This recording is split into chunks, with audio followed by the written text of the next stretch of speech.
नमस्कार दोस्तों, स्वागत है आपका हमारे चैनल के हिंदी कहानियाँ में। बहुत पुराने जमाने की बात है। एक राजा था। उसके महल में एक बहुत सुंदर बाग था। बाग में तरह तरह के फूलों के पौधे और अनेक प्रकार के मीठे फलों के पेड़ थे। लेकिन इस बाग में सबसे आश्चर्यजनक एक चीज थी। एक सेब का पेड़ था जिसमें सोने के सेब लगते थे। राजा ने इस पेड़ की देखभाल के लिए खास इंतजाम कर रखा था। जब इसके फल पकते थे तो चौकीदार रात दिन पेड़ का पहरा दिया करते थे ताकि कोई सोने का सेब चुरा कर ना ले जा सके। लेकिन एक दिन की बात है कि बाग के माली ने जब सोने के सेबों को गिनना शुरू किया तो उसमें से एक सेब गायब था। उसने दौड़कर राजा को खबर दी। राजा फौरन बाग में पहुंचा।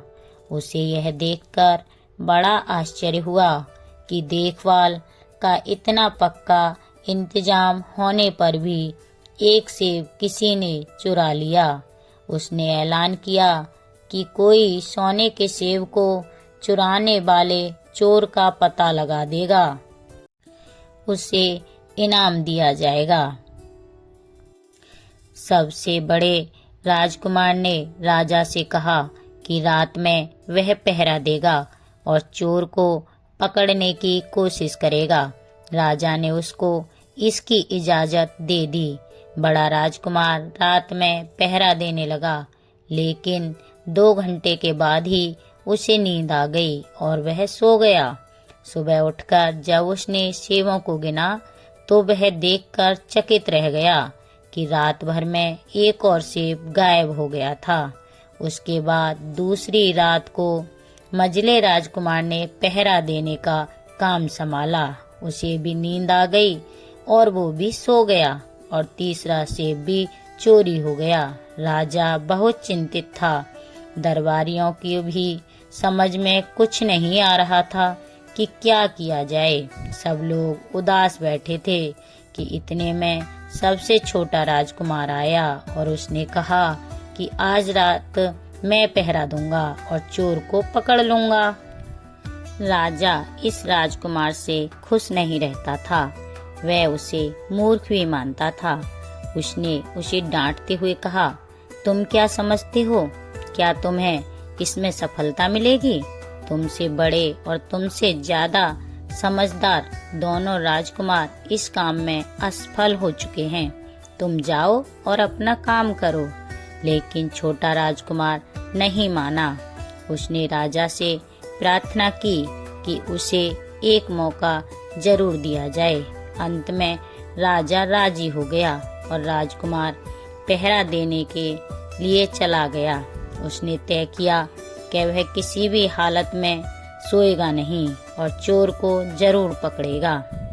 जब आधी रात हुई और 12 बजे का आखिरी घंटा बजा तो राजकुमार ने देखा कि एक सुंदर सोने की चिड़िया कहीं से उड़ती हुई आई और सेब के पेड़ पर बैठ गई और उसने देखते ही देखते सोने का एक सेब तोड़कर अपनी चोंच में पकड़ लिया।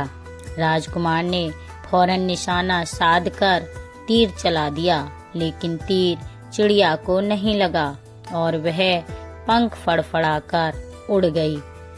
इतना अवश्य हुआ कि उसका एक सुनहरा पंख टूटकर जमीन पर आ गिरा। दूसरे दिन सुबह राजकुमार ने राजा को सारी बात बता दी और वह सोने का पंख उनके सामने रख दिया। पंख इतना सुंदर और इतना कीमती था कि राजा उसे देखता ही रह गया। उसने कहा, अगर उस चिड़िया का एक पंख इतना सुंदर है तो वह पूरी चिड़िया कितनी सुंदर होगी। मैं चाहता हूँ कि उस चिड़िया को कोई पकड़ लाए। सबसे पहले बड़ा राजकुमार इस काम के लिए रवाना हुआ। चलते चलते वह एक जंगल में पहुंचा। वहां उसने एक लोमड़ी को एक पेड़ के नीचे आराम करते हुए देखा। राजकुमार ने जब लोमड़ी को आराम करते हुए देखा तो राजकुमार ने मौका देखकर तीर अपने धनुष पर चढ़ा लिया। वह तीर छोड़ने ही जा रहा था कि लोमड़ी ने चिल्लाकर कहा, राजकुमार, मुझे मत मारो। पता है कि तुम सोने की चिड़िया की खोज में निकले हो। तुम मेरी राय मानो तो तुम्हारा काम जल्दी ही पूरा हो जाएगा। तुम इसी रास्ते से सीधे चले जाओ। शाम होने पर तुम एक गांव में पहुंचोगे। वहां तुम्हें आमने सामने 2 धर्मशालाएं मिलेंगी। एक धर्मशाला खूब सजी सजाई और सुंदर सी होगी, लेकिन तुम उसमें मत ठहरना। तुम उसके सामने वाली दूसरी धर्मशाला में ठहरना, जो बहुत मामूली और देखने में भी भद्दी सी होगी। ऐसा करने पर तुम्हारा काम आसानी से पूरा हो जाएगा। लोमड़ी की बात सुनकर राजकुमार को हंसी आ गई और उसने लोमड़ी को डांट कर कहा, चल भाग जा यहाँ से। मुझे तुम्हारी सलाह की कोई जरूरत नहीं है। यह कहकर उसने तीर छोड़ दिया, लेकिन लोमड़ी बहुत चालाक थी। वह बचकर निकल भागी। राजकुमार आगे चलता गया। शाम को जब वह एक गांव में पहुंचा तो उसने देखा कि वहां सड़क के किनारे सचमुच 2 धर्मशालाएं थीं। उनमें से एक धर्मशाला खूब सजी सजाई थी और उसके अंदर से लोगों के नाचने गाने की आवाजें आ रही थीं। दूसरी धर्मशाला भद्दी सी थी और वहां अंधेरा घिरा हुआ था। राजकुमार सजी सजाई धर्मशाला में ठहर गया। थोड़ी देर में वह भूल गया कि वह किस काम से आया है। असल में वह सोने की चिड़िया की खोज में निकला था। उधर जब काफी समय व्यतीत हो गया और बड़ा राजकुमार नहीं लौटा तो मझला राजकुमार सोने की चिड़िया की खोज में निकला। वह भी उसी तरह चलते चलते जंगल में पहुंचा तो वही लोमड़ी उसे भी मिली। इस राजकुमार ने भी लोमड़ी की बात पर कोई ध्यान नहीं दिया। जब वह शाम को उस गांव में पहुंचा तो बड़े राजकुमार की तरह सजी सजाई धर्मशाला में ठहरा। वहां के नाच रंग में मस्त होकर वह भी अपना काम भूल गया। यहाँ तक कि उससे घर लौटने का भी ध्यान न रहा। अंत में सबसे छोटे राजकुमार ने राजा से कहा कि मैं सोने की चिड़िया की खोज में जाऊंगा। राजा को विश्वास था कि जब उससे बड़े दोनों राजकुमार इस काम में सफल नहीं हुए तो इसे और क्या सफलता नहीं मिलेगी। लेकिन उसके जिद करने पर राजा ने उसे इजाजत दे दी। छोटा राजकुमार तैयार होकर सोने की चिड़िया की खोज में निकला। जंगल में उसे भी लोमड़ी मिली। राजकुमार ने लोमड़ी की बात को ध्यान से सुना और लोमड़ी से कहा, ठीक है, तुम जैसे कह रही हो मैं वैसे ही करूँगा। अब तुम जाओ, मैं तुम्हें नहीं मारूंगा। इस पर लोमड़ी खुश होकर बोली, तुम सबसे अच्छे लड़के मालूम होते हो। तुमने मेरी बात का मजाक नहीं उड़ाया और मुझ पर तीर नहीं चलाया। मैं तुमसे खुश हूँ और तुम्हारी मदद करूँगी। आओ, तुम मेरी पूंछ पर बैठ जाओ। मैं तुम्हें उस धर्मशाला तक पहुँचा दूंगी। देखते ही देखते लोमड़ी की पूंछ काफी बड़ी हो गई और राजकुमार उस पर बैठ गया।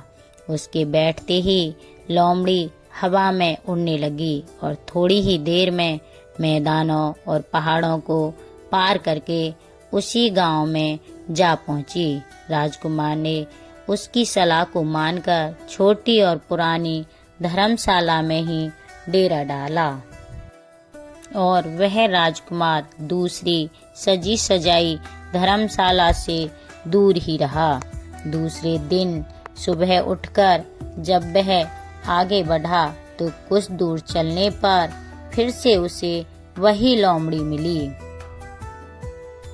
लोमड़ी ने राजकुमार से कहा, अब मैं तुम्हें बताती हूँ कि आगे तुम्हें क्या करना चाहिए। तुम सीधे चले जाओ। आगे चलने पर तुम्हें एक बहुत बड़ा किला मिलेगा जिस पर सिपाही लोग पहरा दे रहे होंगे। तुम सिपाहियों से डरना मत और सीधे अंदर चले जाना, क्योंकि वे इस समय सो रहे होंगे। तुम बेधड़क होकर किले में घुसते चले जाना और उनके कमरों को पार करते हुए उस जगह पर पहुंच जाना जहां लकड़ी के एक मामूली से पिंजरे में सोने की चिड़िया बंद है। तुम उस चिड़िया को पिंजरे सहित उठाकर किले से बाहर ले आना। चिड़िया के पिंजरे के पास ही एक बहुत सुंदर सा सोने का पिंजरा भी रखा होगा। तुम भूलकर भी चिड़िया को उस पिंजरे में मत रखना। अगर तुम उसे लकड़ी के पिंजरे में से निकालकर सोने के पिंजरे में रखने की कोशिश करोगे तो बाद में पछताओगे। यह कहकर लोमड़ी ने राजकुमार को फिर से अपनी पूंछ पर बैठाया और थोड़ी ही देर में उसको किले के पास पहुंचा दिया। राजकुमार ने किले के पास जाकर देखा कि सचमुच उसके पहरेदार सो रहे थे। वह बिना डरे सीधा महल में घुसा और थोड़ी ही देर बाद वह उस कमरे में जा पहुंचा जहां सोने की चिड़िया एक पिंजरे में बैठी हुई थी। पिंजरे के पास ही सोने के 3 सेब पड़े हुए थे। इन सेबों को देखकर राजकुमार ने फौरन पहचान लिया कि यह सेब उसके पिता के बाग के ही थे। सोने की चिड़िया इतनी सुंदर थी कि राजकुमार उसको देखता ही रह गया। वह उसको उठाकर लाने ही वाला था कि उसकी नजर पास ही पड़े एक सुंदर से पिंजड़े पर पड़ी। वह पिंजड़ा बहुत सुंदर था और उसमें तरह तरह के कीमती पत्थर जड़े हुए थे। सोने की चिड़िया के लिए वही पिंजरा ठीक मालूम पड़ता था। राजकुमार ने लोमड़ी की बात को भुला दिया और उसने सोने की चिड़िया को लकड़ी के पिंजरे से निकालकर सोने के पिंजरे में बंद कर दिया। लेकिन नए पिंजरे में आते ही चिड़िया ने खूब जोर जोर से चिल्लाना शुरू कर दिया। राजकुमार पिंजरे को उठाकर कमरे से बाहर भी नहीं निकल पाया था कि बहुत से सिपाही कमरे में घुस आए और उन्होंने राजकुमार को पकड़ लिया। अब राजकुमार को अपनी भूल का पता चल गया। उसे याद आया कि लोमड़ी ने उससे क्या कहा था, लेकिन अब क्या हो सकता था। सिपाही उसे खींचते हुए राजा के दरबार में ले गए। राजा के पूछने पर राजकुमार ने सारी बात कह सुनाई। राजा बोला, तुम मेरे महल में चोरी करने के लिए घुसे थे, तुमको माफ नहीं कर सकता, लेकिन मैं तुम्हें एक काम देता हूँ। इस काम के लिए मैं तुम्हें एक मौका देता हूँ। अगर तुम मेरे लिए सोने का घोड़ा ला दो तो मैं न सिर्फ तुम्हें छोड़ दूंगा बल्कि सोने की चिड़िया भी तुमको दे दूंगा। राजकुमार को अपनी जान बचाने के लिए राजा की शर्त माननी पड़ी और वह सोने के घोड़े की तलाश में किले के बाहर जाने लगा। किले के बाहर जाने पर उसने देखा कि लोमड़ी उसका इंतजार कर रही है। उसने लोमड़ी को सारी बातें बताई। लोमड़ी ने निराश होते हुए कहा, मैं अब तुम्हारी कोई मदद नहीं करूंगी। तुमने मेरे कहने के अनुसार नहीं किया। मैंने जिस तरह से कहा था, अगर तुम उस तरह से काम करते तो इस मुसीबत में नहीं फंसते और सोने की चिड़िया तुम्हें मिल जाती। राजकुमार बोला, इस बार मुझे माफ कर दो, मुझसे गलती हो गई। मेरा काम तुम्हारी सहायता के बिना नहीं चलेगा। मुझे राजा ने सोने का घोड़ा लाने के लिए कहा है, वरना वह मुझे फांसी चढ़ा देगा। लोमड़ी ने कहा, खैर मैं तुम्हें माफ करती हूँ। अब तुम ऐसा करो कि मेरी पूंछ पर बैठकर सीधे चले चलो। कुछ दूर जाने पर तुम्हें एक दूसरा किला मिलेगा। उसी किले की घुड़साल में तुम्हें सोने का घोड़ा बंधा हुआ मिलेगा। महल के नौकर चाकर सब सो रहे होंगे। तुम चुपचाप जाना और घोड़े को खोल लेना। लेकिन एक बात याद रखना, वहाँ घोड़े के पास ही घोड़े पर कसने के लिए 2 जीनें रखी होंगी। उसमें से एक तो पुरानी चमड़े की जीन होगी और दूसरी सोने की जीन होगी। तुम सोने की जीन को छूना भी मत और उस घोड़े पर पुरानी चमड़े की जीन को कसकर सवार हो जाना और उसे दौड़ाते हुए किले के बाहर चले आना। राजकुमार ने वादा किया कि वह ठीक ठीक वैसा ही करेगा। लोमड़ी ने उसको अपनी पूंछ पर बैठाया और कुछ ही देर में वह उसे किले के पास ले जा पहुंची। किले के पास पहुंचते ही लोमड़ी ने उसे नीचे उतारा और फिर वह वहां से चली गई। राजकुमार सीधा फाटक से किले में घुस गया। अंदर जाकर उसने देखा कि वहां के सभी नौकर चाकर सोए हुए थे। थोड़ी ही देर में वह किले की घुड़साल में जा पहुंचा। वहां एक बहुत सुंदर सुनहरा सोने का घोड़ा बंधा हुआ था। राजकुमार ने पास जाकर देखा कि वह घोड़ा सचमुच सोने का था। ऐसा सुंदर घोड़ा उसने सपने में भी नहीं देखा था। उसने आगे बढ़कर घोड़े को खोल लिया, परंतु जब वह बाहर निकलने लगा तो उसकी नजर एक कोने में पड़ी हुई सोने की जीन पर गई। यह जीन बहुत ही सुंदर थी और इसमें हीरे मोती जड़े हुए थे और उसके पास ही एक फटी पुरानी चमड़े की जीन पड़ी हुई थी। इतने सुंदर घोड़े पर पुराने चमड़े की जीन कसना राजकुमार को अच्छा नहीं लगा। उसने सोने की जीन उठा ली और घोड़े पर कसना शुरू कर दिया, परंतु जैसे ही कसना शुरू किया, इतने में घोड़ा जोर जोर से हिनहिना उठा। किले के नौकर चाकर जाग गए। थोड़ी ही देर में राजकुमार पकड़ लिया गया। राजकुमार को सिपाहियों ने हाथ बांधकर अपने राजा के सामने पेश किया। राजा ने सारी बातें सुनकर कहा कि तुमने मेरे घोड़े को चुराने की कोशिश की है, इसीलिए तुम्हें फांसी की सजा दी जाएगी। लेकिन अगर तुम मेरा एक काम कर दो तो मैं तुम्हें छोड़ सकता हूँ। यहाँ से कुछ ही दूर एक सोने का महल है और उसमें बहुत सुंदर राजकुमारी रहती है। अगर तुम अपनी जान बचाना चाहते हो तो उस राजकुमारी को मेरे पास ले आओ। तुम्हें मैं इनाम में यह सोने का घोड़ा दे दूंगा। बेचारा राजकुमार वह फिर से एक नई मुसीबत में फंस गया। उसने मजबूर होकर राजा की शर्त मान ली और अब वह राजकुमार सोने के महल की खोज में निकला। कुछ ही दूर चलने पर फिर से उसे वह लोमड़ी मिली। पता नहीं कैसे लोमड़ी को सारी बातें मालूम हो गई थीं। वह बोली, देखो तुमने इस बार भी मेरी बात नहीं मानी।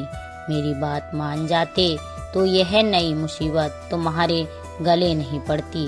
खैर मुझे तुम पर दया आ रही है, मैं तुम्हारी मदद करूंगी। चलो मैं तुमको सोने के महल के पास पहुंचाए देती हूँ। तुम महल के बाहर ही कहीं छिपे रहना। जब उसमें से शाम को राजकुमारी तालाब में नहाने के लिए बाहर आए तो तुम आगे बढ़कर उसका हाथ पकड़ लेना। जैसे ही तुम उसको छुओगे राजकुमारी तुम्हारे साथ आने के लिए राजी हो जाएगी। लेकिन एक बात याद रखना, तुम उसको वहां से अपने साथ ले आना। उसे वापस महल में मत जाने देना। वह तुमसे कहेगी कि मैं अभी अपने माता पिता से मिलकर आती हूँ, लेकिन तुम उसकी बातों में मत आना, वरना फिर मुसीबत में फंस जाओगे। यह कहकर लोमड़ी ने फिर से अपनी पूंछ फैला दी और राजकुमार उस पर बैठ गया। देखते ही देखते लोमड़ी हवा में उड़ती हुई कुछ देर बाद सोने के महल के पास जा पहुंची। महल के पास पहुंचते ही राजकुमार एक पेड़ के नीचे छिपकर बैठ गया। शाम को जब राजकुमारी नहाने के लिए किले से बाहर आई तो राजकुमार ने हिम्मत करके आगे बढ़कर उसका हाथ पकड़ लिया। उसके छूते ही राजकुमार की उसके साथ चलने के लिए तैयार हो गई। वह बोली, राजकुमार तुम मुझे यहाँ भी ले जाना चाहोगे, मैं तुम्हारे साथ चलूंगी, लेकिन मुझे थोड़ी देर के लिए मेरे माता पिता से मिलाने दो। राजकुमार ने कहा, नहीं यह नहीं होगा, तुम्हें तुरंत मेरे साथ चलना पड़ेगा। लेकिन राजकुमारी रोने लगी। इतनी सुंदर राजकुमारी को रोते देखकर राजकुमार का मन पिघल गया। अंत में वह राजी हो गया और बोला, जाओ थोड़ी देर के लिए माता पिता से मिलाओ, लेकिन फिर तुरंत बाहर चली आना। लेकिन राजकुमारी ने जैसे ही किले में पैर रखा, किले के पहरेदार जाग गए और उन्होंने राजकुमार को पकड़ लिया। राजकुमार बहुत पछताया, लेकिन अब क्या हो सकता था। सिपाहियों ने उसे अपने राजा के सामने पेश किया। राजा बहुत निराश था।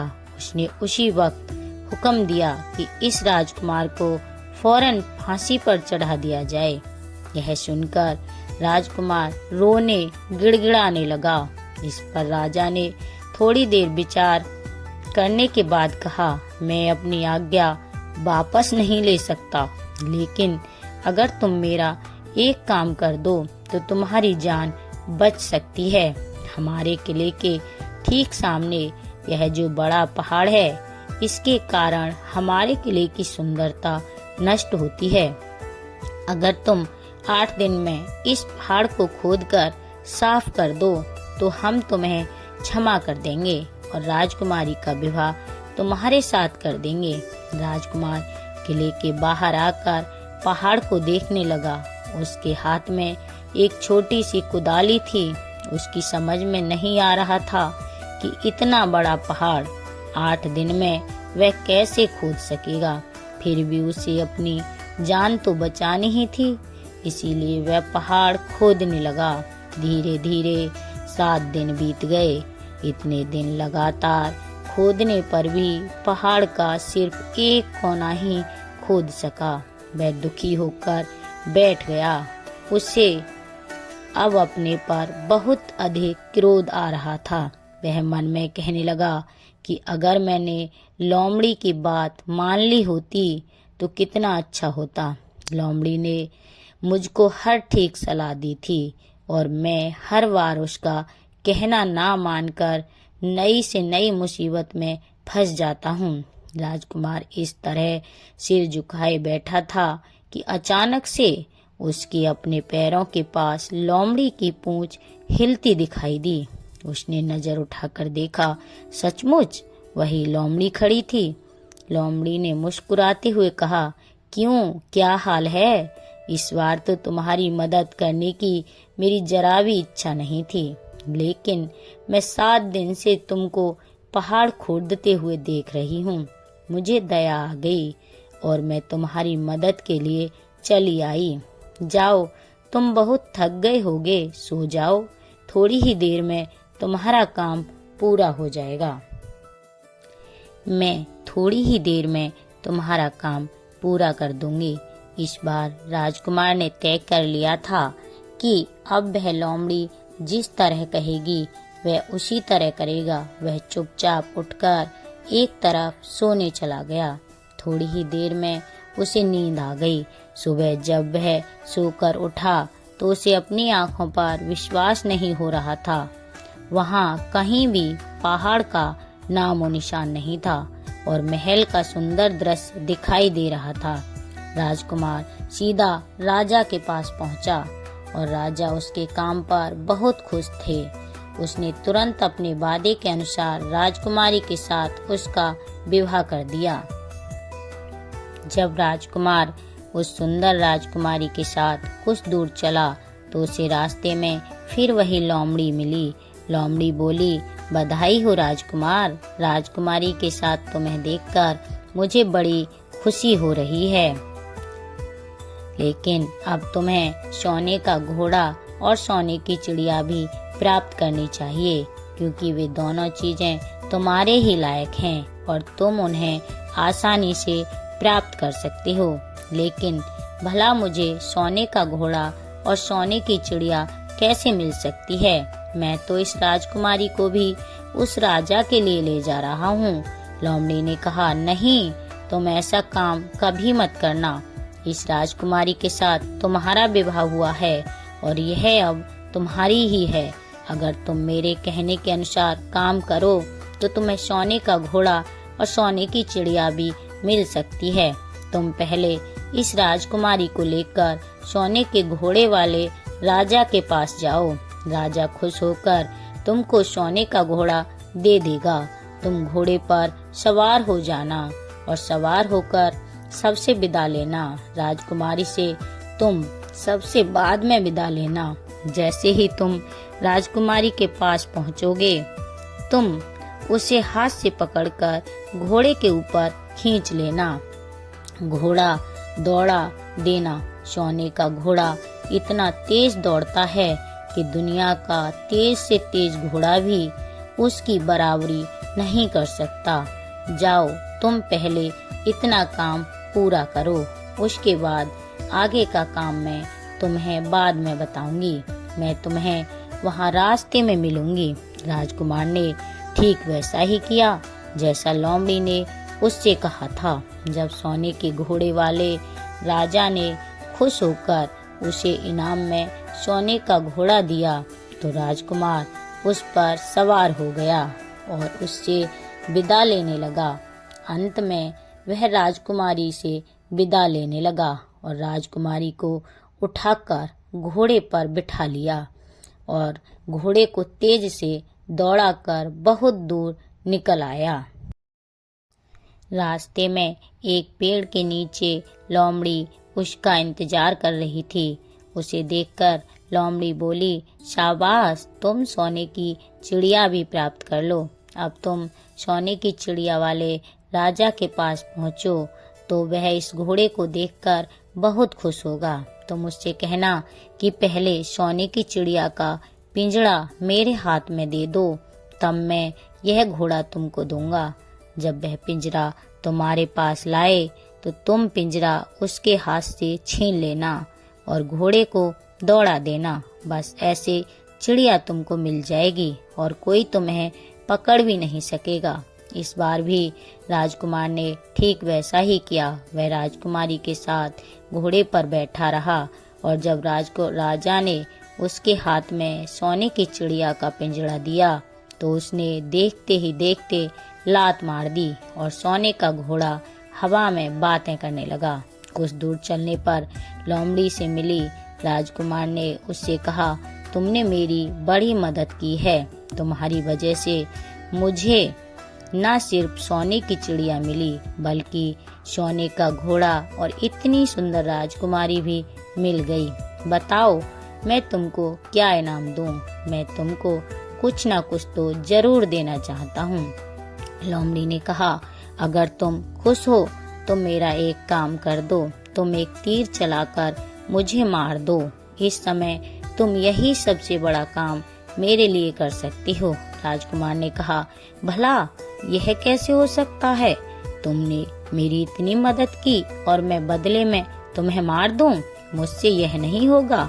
यह सुनकर लोमड़ी उदास हुई और बोली, अगर तुम मेरा यह काम नहीं कर सकते तो फिर ठीक है, जाओ। लेकिन मैं तुम्हारी भलाई के लिए ही कह रही हूँ कि तुम दो बातें जरूर याद रखना। एक तो किसी कुएं की दीवार पर मत बैठना और दूसरे तुम ऐसे लोगों के लिए धन मत खर्च करना जिन्हें फांसी मिलने वाली हो।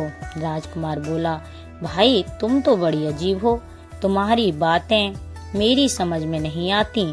भला मैं कभी कुएं की दीवार पर क्यों बैठूंगा और ऐसे आदमियों पर धन क्यों खर्च करूंगा जिनको फांसी दी जाने वाली हो। लेकिन लोमड़ी ने उसकी बात का कोई जवाब नहीं दिया और अलविदा कहकर वहां से चली गई। राजकुमार सोने का घोड़ा दौड़ाता हुआ आगे बढ़ा। राजकुमारी उसके साथ ही बैठी हुई थी और सोने की चिड़िया का पिंजरा उसके हाथ में था। कुछ ही देर में राजकुमार उस छोटे गांव में जा पहुंचा जिसमें वे दोनों धर्मशालाएं थीं। गांव के लोग और खास तौर से बच्चे उसको देखने के लिए बाहर निकल आए। सोने के घोड़े पर इतनी सुंदर सी राजकुमारी के साथ बैठे राजकुमार को देखकर सभी लोग चकित थे। इतने में राजकुमार ने देखा कि गांव के बगीचे में एक जगह बहुत से लोग जमा हैं और कुछ शोर हो रहा है। राजकुमार के पूछने पर लोगों ने बताया कि वहां दो आदमियों को फांसी देने की तैयारी हो रही है। राजकुमार उधर ही चल पड़ा। वहां पहुंचने पर उसने पहचान लिया कि जिन आदमियों को फांसी दी जाने वाली थी वे और कोई नहीं बल्कि उसके ही भाई थे। वे लोग तब से उसी सजी सजाई धर्मशाला में रह रहे थे और तरह तरह के बुरे काम करते थे। वे जुआ भी खेलते थे और जुए में बहुत सा धन हार चुके थे। उन्होंने लोगों से बहुत सा रुपया भी उधार लिया था। इन्हीं सब बातों से चिढ़कर अब गांव वाले उन्हें फांसी पर चढ़ाने जा रहे थे। राजकुमार भला यह कैसे होने देता। उसने लोगों से कहा कि मुझसे रुपया ले लो और इन लोगों को छोड़ दो। उसके बहुत कहने सुनने पर लोग राजी हो गए और उन्होंने उन दोनों आदमियों को रिहा कर दिया। राजकुमार अपने भाइयों को छुड़ाकर आगे चला। कुछ दूर चलने पर उन्हें जंगल में एक कुआं दिखाई दिया। इस पर उसके भाइयों ने कहा कि कुछ देर कुएं के पास आराम करते हैं, ठंडा पानी पीने के बाद हम लोग आगे चलेंगे। राजकुमार राजी हो गया। अब तक वह यह भी भूल चुका था कि लोमड़ी ने विदा होते समय उससे क्या कहा था। वह घोड़े से उतरकर कुएं की दीवार पर बैठ गया और आराम करने लगा। उसके दोनों भाइयों ने मौका देखकर उसको कुएं में धकेल दिया। इसके बाद उन्होंने घोड़े पर राजकुमारी को डाला और सोने की चिड़िया का पिंजरा उठाया और वहां से चलते बने। कुछ ही देर में वे लोग अपने राज्य में लौट आए। घर लौटकर उन्होंने राजा से कहा, हम लोग सोने की चिड़िया को पकड़ लाए। इसी चिड़िया ने हमारे बाग में से सोने के सेब चुराए थे। इसके साथ ही हम ये सोने का घोड़ा और राजकुमार भी लाए हैं। राजा बहुत खुश हुआ। सारे राज्य के लोग खुशियां मनाने लगे, लेकिन राजकुमारी खुश नहीं थी। वह बराबर रोती रहती थी। उसने खाना पीना छोड़ दिया। यह नहीं, घोड़े ने भी दाना पानी बंद कर दिया और सोने की चिड़िया भी उदास रहने लगी। राजा ने बहुत कोशिश की, लेकिन ना तो वह राजकुमारी खुश हुई और ना ही सोने के घोड़ा और सोने की चिड़िया ने दाना खाना शुरू किया। इधर छोटा राजकुमार कुएं में गिर गया था, लेकिन वह मरा नहीं। कुआं बहुत गहरा था, लेकिन उसमें पानी बहुत थोड़ा था। वह कुएं पे बैठा बैठा अपने भाग्य को कोसता रहा। अब उसे फिर उसी लोमड़ी की याद आई और वह पछताने लगा कि अगर मैंने उसका कहना मान लिया होता तो मैं मुसीबत में न फंसता। राजकुमार ने जैसे ही लोमड़ी को याद किया, लोमड़ी ना मालूम कैसे कुएं के मुंह पर आ पहुंची और बोली, देखो राजकुमार, मैंने पहले ही तुम्हें समझाया था कि किसी कुएं की दीवार पर मत बैठना और ऐसे आदमियों की मदद मत करना जिन्हें फांसी दी जाने वाली हो, लेकिन तुम नहीं माने। खैर चलो, अब आखिरी बार मैं फिर तुम्हारी मदद कर देती हूँ।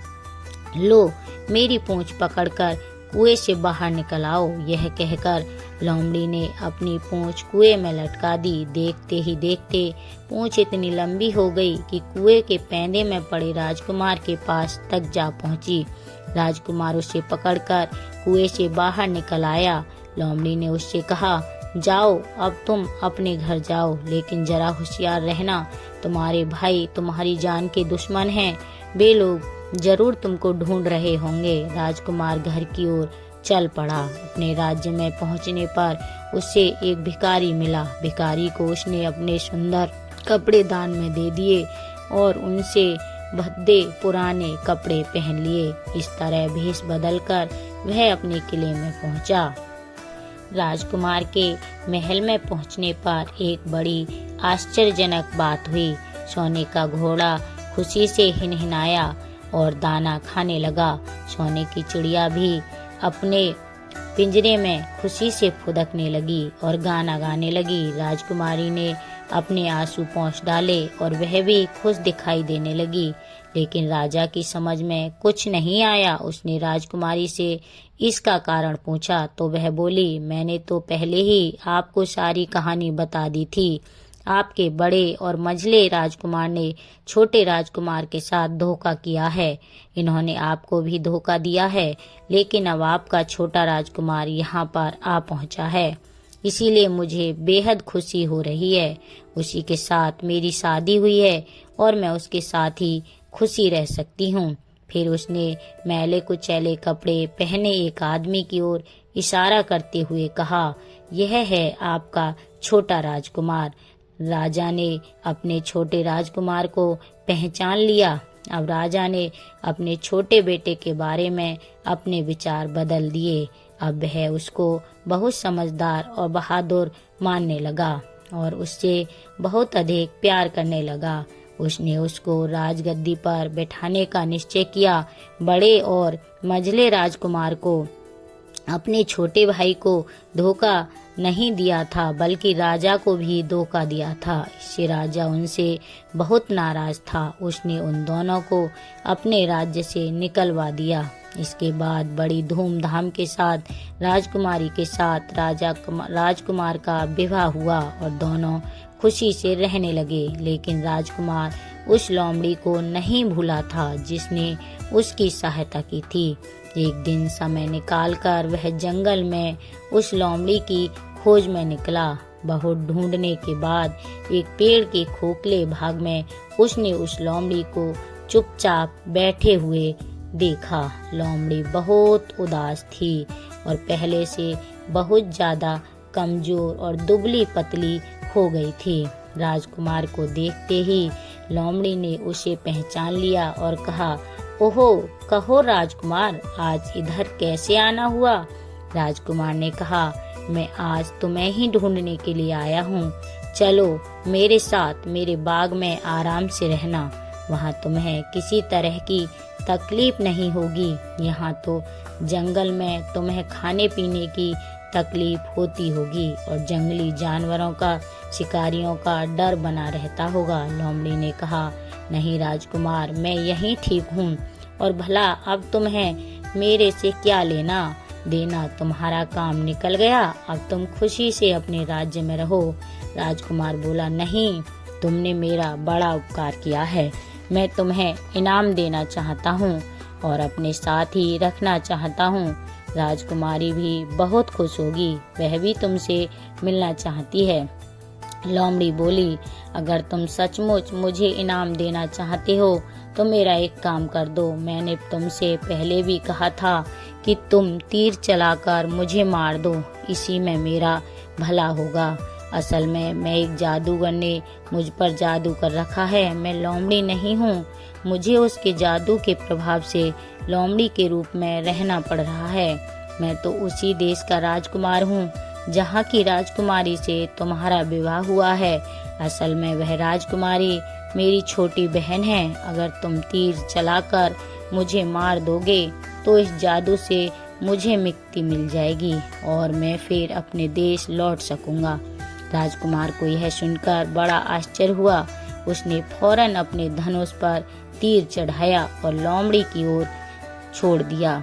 तीर के लगते ही लोमड़ी मर गई और उसमें से एक सुंदर सा राजकुमार निकल आया। फिर दोनों राजकुमार आपस में गले मिले।